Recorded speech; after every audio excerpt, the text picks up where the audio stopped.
Hello guys! Kumusta? Kumusta kayo today? Ako po si Mami Pehpot and I'm so happy na nandito ka ulit para samahan ako manood ng aking video, mag-comment dito sa aking video. So, welcome back to my channel.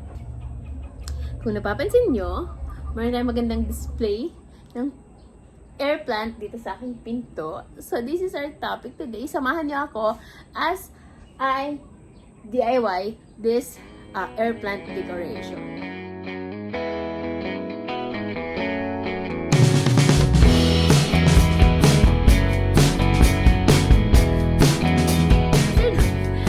Closer look. So, yung video is just is a fast forward video.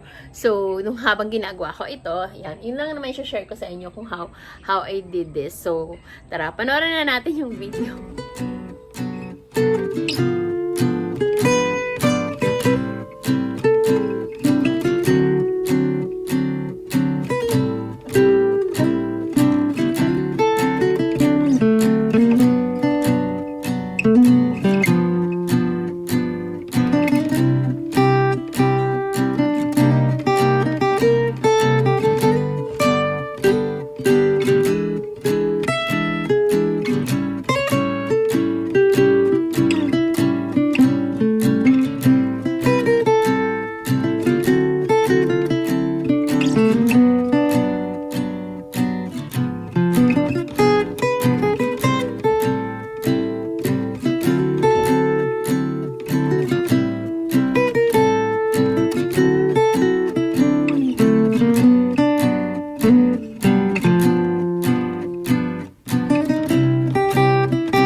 And, ayan na nga ang finished product. Anong tawag dito guys? Wreath? Hindi ko matandaan yung pronunciation. But anyways, so, ayan na yung final product. Ayan na yung itsura niya. So, I've been actually looking for ideas. Kasi kung napanood niyo yung mga past vlogs ko o past videos ko, this area here is plastic plants yung nakalagay. So, I have been thinking of ways of what I can do para malagyan ko siya ng fresh plants. And then I saw yung air plants and I realized na pwede pala. So, ayun na yung finished product niya.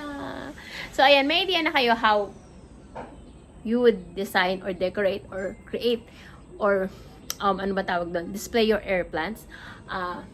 Taking care of air plants, pag-aaralan pa lang natin yan. As I've always say or mention to you, lahat naman ng bagay ay kayang pag-aralan. So, guys, thank you for watching. See you again soon.